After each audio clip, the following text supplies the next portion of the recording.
Ya, kami nggak kaget ya, karena memang Pak Jokowi memang selalu tidak konsisten. Dulu waktu mau nyalonin Gibran, dibilang nggak mungkin, masih 2 tahun jadi wali kota bisa apa. Ternyata nyalon. Kedua, kami menduga memang agak panik dengan surveinya yang nggak naik-naik ya, karena survei siapa? Surveinya 02, karena tadi apalagi blunder terakhir ketika debat cawapres ya, yang seolah-olah memperlakukan Pak Mahfud MD sangat tidak beretika. Yang ketiga, sebenarnya selama ini saya menduga bahwa Pak Jokowi juga sudah melakukan kampanye terselubung dengan mendatangi daerah-daerah yang didatangi Mas Ganjar, kemudian dengan jari-jari dua gitu ya, Bu Iriana kemarin begini juga di mobil ya kan. Dan yang paling tidak etis juga adalah ketika menyampaikan itu berada di samping calon presiden, yaitu Pak Prabowo. Tentu ini saja menunjukkan bahwa kami merasa bahwa ini adalah bentuk kepanikan yang tentu saja sangat khawatir kalau calon yang diusung anak kandungnya tidak menang. Mas Uki. Ini dikatakan Pak Iqbal, ini bentuk kepanikan dari seorang Joko Widodo. Apa respon Anda? Oh ya enggak lah, justru kami sangat percaya diri satu putaran loh ya. Jadi kalau misalnya tadi Bang Iqbal bilang kita nggak kunjung sampai berapa? 50% ya? Yes. Kalau kita perhatikan tidak sampai 50%-nya Prabowo Gibran, itu bukan dikarenakan paslon nomor 1 dan paslon nomor 3 digabung itu 51% atau lebih. Bukan. Tapi dikarenakan masih ada orang-orang yang tidak tahu garis miring tidak jawab. Artinya yang kita perhatikan itu sekarang adalah sebaran si garis ya tidak tahu dan tidak jawab tadi ya. Nah kalau kita memperhatikan itu semakin hari tidak tahu tidak jawab itu semakin sedikit. Survei indikator mengatakan bahwa itu sekarang tinggal 6%-an. Dan ya sisa 6% ini kalau kita melihat tren sebarannya dari yang udah-udah dan tidak mengubah pattern pola yang sekarang, sebarannya nanti di hari H juga akan sama juga. Oke, sekarang gini, ini kan disampaikan Pak Jokowi jelas di samping Pak Prabowo ketika meresmikan pesawat. Ini bentuk dukungan secara tidak langsung, declare. Nah, itu kan sebenarnya statement yang normatif ya, karena hukum juga mengatakan demikian gitu. Hanya saja memang tafsirannya bisa kemana-mana. Oke, Mas Eno, itu statement normatif atau gimana menurut Anda? Ya sebenarnya statement yang jelas tidak normatif. Karena kalau kita melihat dalam statement kemarin, Presiden berdiri di samping seorang calon presiden dari kubunya Mas Dede Uki. Sebenarnya kalau kita melihat semacam itu, sekalian aja Presiden, belakangnya Capres, sekalian Cawapresnya gitu. Biar clear message-nya ke publik itu apa gitu. Tapi yang jadi tidak etis kan karena hari itu pada waktu Presiden menyampaikan itu dilakukan di sebuah fasilitas militer yang dibiayai negara, di mana publik menangkap ini sebagai bagian dari show of force yang dilakukan Presiden. Ini loh, saya Presiden, saya pimpinan tertinggi di negara ini, dan inilah kemudian saya boleh kampanye. Mbak, undang-undang itu memang menyatakan bahwa Presiden boleh kampanye dengan batasan-batasan tertentu. Tapi logika yang sama adalah Presiden juga boleh tidak berkampanye.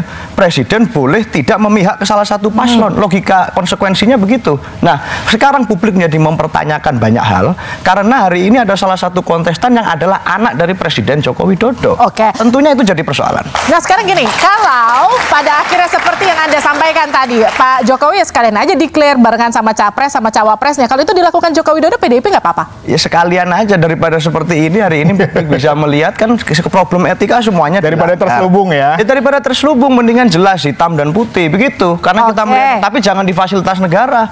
Harus jelas itu. Makanya saya ini sedikit menyela ya, karena memang saya sedih juga. Gimana kalau seandainya Presiden cuti? Lalu pertanyaannya, siapa yang menjamin keselamatannya? Kenapa? Karena kalau dia tidak boleh menggunakan fasilitas negara, tentu saja ini menjadi sebuah ancaman. Siapa yang tanggung jawab? Lalu Pak Jokowi akan menulis surat kepada Pak Jokowi sendiri, saya izin untuk cuti, gitu kan? Kan izin presiden nih kan. Ini menjadi tentu saja menjadi sejarah yang buruk bagi negeri ini. Tetapi hari ini Bu Sri Mulyani, Menteri Keuangan, memberikan statement cukup bagus. Dia mengatakan tahun pemilu jaga sikap kita. Netralitas itu adalah sesuatu yang menjadi keharusan.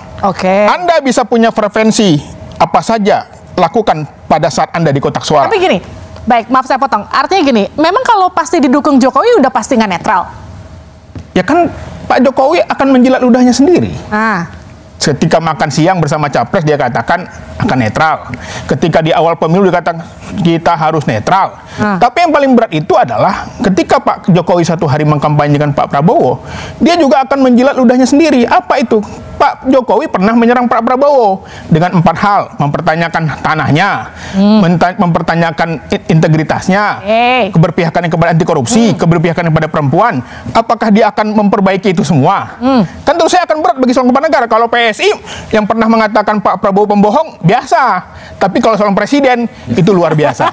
Gimana tuh, Mas Uki? Ya, saya pikir ini bisa dilihat dari 2 dimensi ya.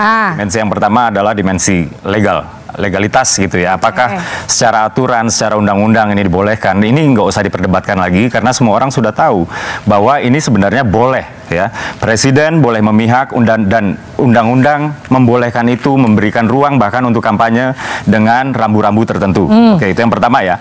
Lalu ada dimensi yang kedua. Dimensi yang kedua ini adalah dampak elektoral. Dan saya pikir inilah yang ditakutkan oleh kawan-kawan dari paslon 1 dan 3. Kenapa saya bilang kayak begitu? Karena survei indikator yang terakhir itu mengatakan bahwa popularitas Pak Jokowi itu sudah kembali rebound dan menuju sekarang 77%. Bukan menuju, bahkan sudah sampai 77% ya. Jadi hampir 8 dari 10 orang Indonesia itu puas terhadap kinerja Pak Jokowi. Gini, kalau tadi dibilang dan mereka takut bahwa kepuasan publik terhadap Pak Jokowi itu terkonversi kemudian menjadi elektabilitas kepada paslon yang bukan mereka. Sebenarnya kan itu aja yang jadi masalah. Dimensi yang pertama legalitas nggak ada masalah. Yang kedua adalah dimensi elektoral. Itulah yang mereka berupaya untuk tekan damage buat mereka. Oke, tapi gini, kalau tadi Seno sempat bilang, tapi itu show of force karena digunakan ketika Pak Jokowi sedang sebagai presiden di samping capres yang saat itu sebagai menhan. Iya, itu kan sebenarnya doorstop ya. Artinya itu wawancara yang langsung dihentikan oleh wartawan, kemudian Pak Jokowi harus menjawab. Tapi begini loh, kalau kita bicara etika, menurut kami ya, yang tidak beretika itu adalah ketika Menko Polhukam menerima dan memfasilitasi audiensi dari sekelompok orang yang bernama Petisi 100. Menko Polhukam itu adalah pemimpin di tingkat negeri yang ditunjuk presiden. Yang di mana diskusi pembahasan tersebut adalah pemakzulan Presiden RI.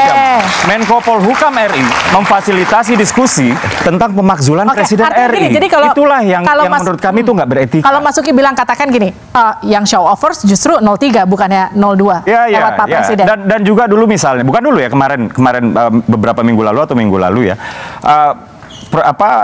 Kiai Maruf Amin sebagai cawapres kan diundang ke ulang tahunnya PDIP dan beliau mengacungkan 3 jari. Kita nggak permasalahin kok beliau mengacungkan. Ya Presiden Jokowi juga pernah kok teriak-teriak datang di forum beliau tuh nggak dalam kondisi. Kenapa kita kemudian merasa bahwa itu suatu yang Pak Maruf Amin itu nggak dalam kondisi cuti loh. Dan kenapa mereka nggak permasalahkan? Hari ini bahkan pendukung-pendukung paslon nomor 3 mengglorifikasi seolah-olah itu adalah sesuatu yang heroik. Oke, sekarang gini deh ke Pak Iqbal. Emang takut kalau didukung, misalnya dukungan ke Pak Jokowi itu turun ke 02, 01 sama 03 takut ya? Iya, makanya inilah kadang-kadang tagline ini nggak sesuai ya. Katanya pemilih itu jujur, adil, damai, ya kan?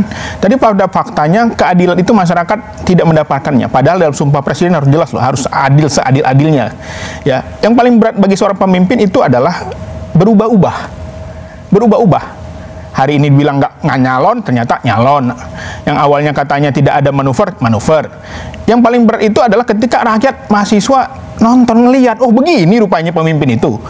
Dulu ya mengatakan Pak Prabowo tidak pro korupsi kebijakannya, mempertanyakan lahannya. Apakah itu akan ditelan lagi? Mengatakan, oh itu nggak benar itu statement saya yang dulu itu hanya gimmick aja, apa begitu? Yang berat bagi kita begitu ketika seorang presiden mengkampanyekan orang yang pernah sekarang dia serang. Pertanyaannya untuk Mas Uki, emang kalau didukung Pak Jokowi itu justru menguntungkan atau justru merugikan sih bagi 02? Iya, kalau misalnya kita lihat hitung-hitungan politiknya ya, Pak Jokowi ini adalah presiden pertama ya sepanjang sejarah Republik RI di mana ketika beliau mau berakhir masa jabatannya di periode kedua, tahun terakhir periode keduanya, approval rate-nya itu masih sangat tinggi. Saya ingat sekali Pak SBY di tahun terakhirnya itu tinggal belasan persen. Sementara Pak Jokowi itu nggak pernah di bawah 70%, bahkan di bawah 75% aja itu cuma sebentar. Habis itu rebound lagi di atas 75%. Kalau dibilang dukungan dari Jokowi ini karena panik, karena sampai sekarang elektabilitasnya masih belum 50%. Jadi biar sampai ke 50%. Itu responnya Ya enggak lah, tadi kan sudah saya katakan ya di awal ya, bahwa elektabilitas tidak sampai ke 50% itu bukan karena elektabilitas paslon 1 dan 3 ketika digabung itu di atas 51%, enggak. Justru mereka digabung pun elektabilitas Prabowo Gibran itu masih di atas mereka. Jadi gini pertanyaannya, jadi dukungan Jokowi itu demi Prabowo Gibran satu putaran. Jadi Mas Uki, Presiden turun gunung biar menang satu putaran, Prabowo Gibran. Turun gunung, Presiden nggak turun gunung kok. Dia hanya declare tipis-tipis lah ya. Dia hanya menjawab sesuatu pertanyaan yang jawabannya juga normatif kok. Artinya bisa dipertanggungjawabkan secara hukum gitu. Kecuali kalau misalnya Presiden kemudian mengatakan saya mendukung paslon X kayak gitu loh. Walaupun memang kami di TKN 02 yakin bahwa dukungan tersebut memang muaranya ke arah kami Prabowo Gibran. Iyalah ada anaknya di situ. Tapi kalau mengatakan bahwa kemudian Presiden turun gunung supaya satu putaran, enggak lah, enggak perlu. Nah, makanya saya agak lebay ya teman-teman PSI ini. Dulu ketika didesak Gibran mau maju atau enggak, kami nggak tahu. Ternyata ada paman rupanya, ada settingan rupanya ya kan. Riza Ramli bahkan almarhum mengatakan itu sejak lama udah disetting gitu loh. Jadi kita melihat bahwa kepura-puraan, drama-drama ini apa gitu loh. Udah terus terang aja. Tetapi lagi-lagi yang dipertontonkan seolah-olah ini nggak ada, ini kebetulan. Ya, tapi artinya gini, didukung Jokowi jadi ancaman nggak buat Amin? Bukan, sebelum itu saya ingin mengatakan yang paling berat bagi seorang politis itu apa? Menjilat ludahnya sendiri. PSI ini pernah menyerang Prabowo loh. Mengatakan Prabowo presiden terburuk, pembohong. Tapi sekarang dia menjilat ludahnya sendiri. Tapi apakah itu etika? Itu nggak etis. Makanya kita anak muda harus bisa menjaga lisan kita gitu loh. Balik lagi pertanyaan saya, didukung Jokowi itu jadi ancaman nggak buat Amin? Ya tentu saja kami sudah sejak awal menduganya. Bukan lagi ancaman. Memang kami sejak awal sudah menduga bahwa ini ada namanya agenda setting. Ada skenario, ada sutradara, ada penyandang dana gitu loh.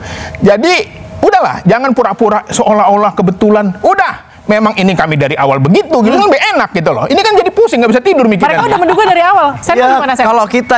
Kalau kita melihat hari ini dengan Presiden menyampaikan statement itu, malah sebenarnya saya curiganya Mbak ya, narasi satu putaran yang digemakan oleh kawan-kawan yang ada di kubu Pak Prabowo, itu sebenarnya secara data internal mereka sendiri, mereka nggak yakin dengan itu. Akhirnya kemudian perlu dukungan-dukungan dari luar, support-support dari luar, agar memastikan narasi itu terjadi. Kenapa begitu? Kita melihat dalam debat terakhir bagaimana Mas Gibran mengalami sentimen yang sangat negatif di media sosial. Tapi mereka yakin stabilitasnya bagus kan? Keyakinan itu kan boleh-boleh saja semua orang. Saya menghargai misalnya Mas Uki sebagai senior. Tapi bicara tentang etika misalnya, nggak pantas kalau misalnya saya memanggil Mas Uki hanya dengan nama saja, nggak pakai Mas misalnya. Sama dengan kemarin.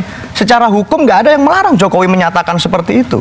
Tapi secara etika menjadi bermasalah. Dan kenapa etika ini berani dilanggar? Kalau orang bermain catur Mbak. Pada saat awal-awal mungkin pionnya dulu yang maju gitu, terus kudanya yang maju, seternya yang maju. Kalau sudah mau kalah, baru nih rajanya bergerak ke sana kemari. Kita takutnya begitu tuh. Gimana tuh Mas Uki? Karena dianggap udah mau kalah, jadi rajanya ikutan turun. Saya itu nggak ngerti kenapa kita dibilang panik ya. Saya nggak ngerti ya. Yang kerjaannya tantrum-tantrum gitu ya. Yang tantrum Pak. Yang marah-marah terus. Itu kan bukan kami ya. Kayak tadi Bang Iqbal juga rasanya juga apa ya? Rasanya nyerang-nyerang. Adik-adik masih itu etis nggak? Pernah mengatakan seorang pembohong lalu kemudian Mas Eno juga menyerang secara etika katanya. Padahal tadi saya udah ingatkan loh. Saya udah ingatkan bahwa yang melanggar etika menurut hemat kami itu adalah Prof. Mahfud MD ketika menerima dan fasilitasi diskusi audiensi yang dimana diskusinya adalah pemakzulan RI di kantor Menko Polhukam RI. Harus mengayomi semua pihak. Tidak bisa jadi presiden hanya mengayomi pasangan 02 kayak itu malah salah Mas. Audiensi dengan menteri itu nggak seperti kita menjalankan tugas negara pintu untuk minta gula ya. Audiensi dengan menteri itu kita harus berkirim surat dulu Mas Eno. Jadi nggak mungkin ya Prof. Mahfud malah membela Mas agar tidak terjadi impeachment. Beliau menyampaikan kepada publik bahwa impeachment tidak mungkin audiensi tersebut adalah membahas pemakzulan Presiden RI. Dibahas agar kemudian tidak berkembang lebih liar di masyarakat. Beliau harusnya dari awal sudah dibilang sebelum audiensi itu dimulai. Itu yang dilakukan Pak Mahfud itu sudah membalas WhatsApp ya atau surat menyuratnya supaya langsung aja ke DPR. Makanya ini kan diterima. Itulah yang nggak etis sebenarnya. PSI segeralah masuk Senayan biar bisa belain presiden di parlemen. Gitu loh. Ini kan karena belum punya parlemen, jadi dia ketakutannya berbeda. Gitu loh. Kalau punya parlemen biasa. Baik, tenang, tahan dulu.